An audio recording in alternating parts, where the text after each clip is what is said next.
Hello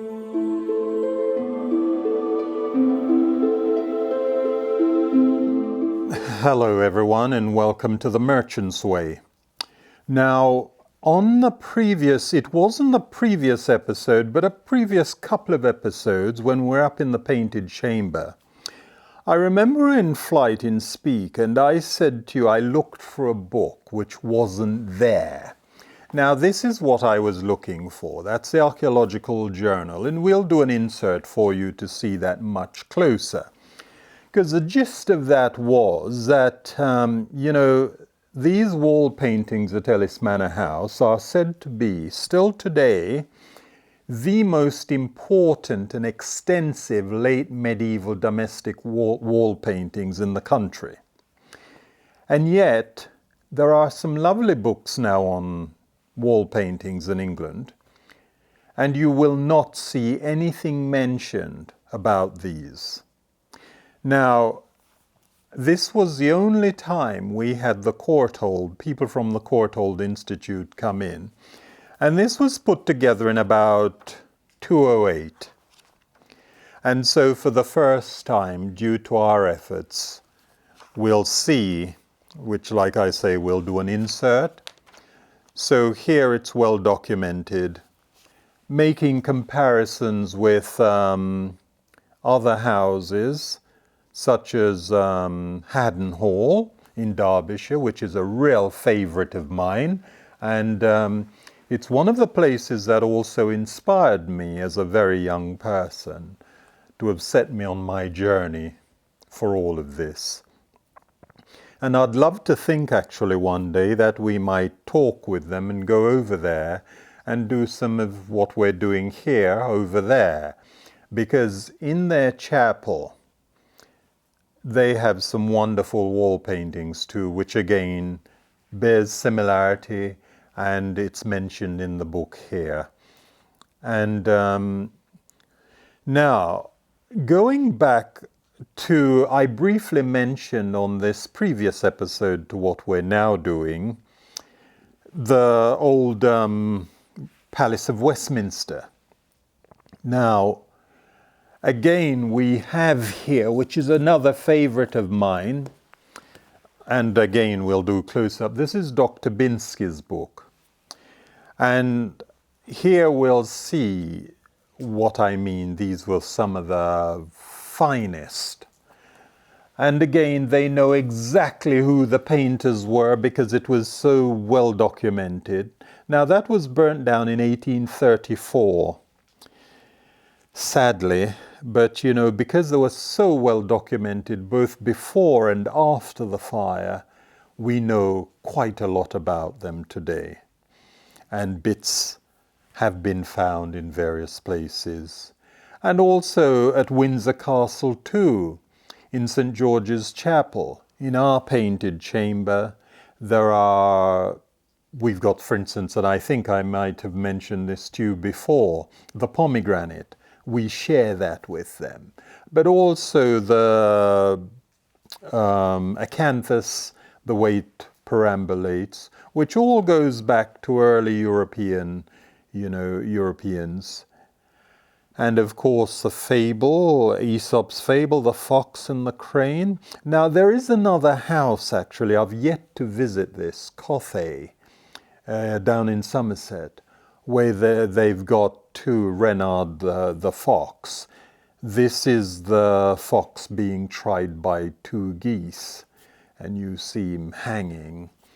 And, this is again specific to a period. And of course, being Reynard, you see the continental influence, because obviously Reynard was the first trickster of Europe. So there's a French influence, you see. As when our man Pevsner came here and he said, look, these are an English interpretation of French velour tapestries painted on our walls. So this is how you get that sort of continental theme running through. And much later, well, not that much later on, but later on we were seeing now books created, and this came out of like the printing press, Caxton's printing press. So you'd see books which were printed, and there were themes of what would have been taken out of those to produce wall paintings. So, this really gives us, it really tells us what was happening around Europe at that time, So within the secular world, we're seeing paintings, stories being left, but nonetheless we can read what's going on. And it's like, I'm sure I've mentioned Eton College Chapel to you before. Now there, though they were restored in about 1921 or thereabout, it's absolutely wonderful. And I would say to anyone, if you are within anywhere of the vicinity, do go and see them. The doors are always open. They're well worth a look, because Pilgrim's Trust had given rather a large sum to have them completely redone, restored. And so for anyone who's into costumia, they're slightly earlier than ours, they're monochrome, but you can see all of the wonderful folds of the costumes of the day.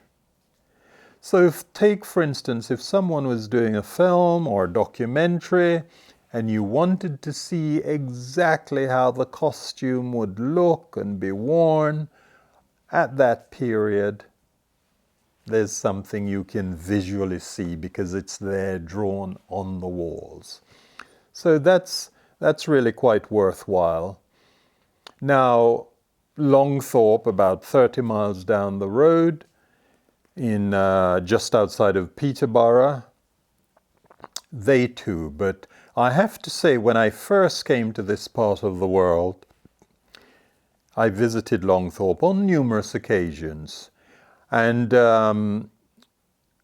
it's ironic because it's supposed to be the other way around, that when you first see things, it looks bigger, and then if you see it later on, especially if you've grown or aged, it looks not so impressive. But I think I'm losing myself there. But what I'm trying to say is, because I'm immersed in Ellys Manor House and we have so much running around all of the upper floor, I remember going back to Longthorpe about 2 years ago, and this was at a lecture being constructed there, a lecture I attended there.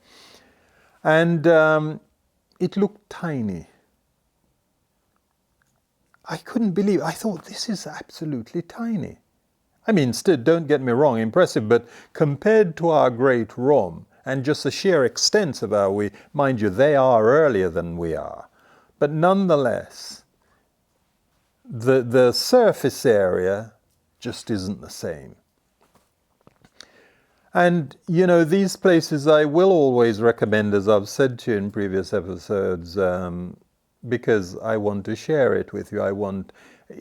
For us here at Ellys Manor House, we want the world to start taking more notice of wall paintings.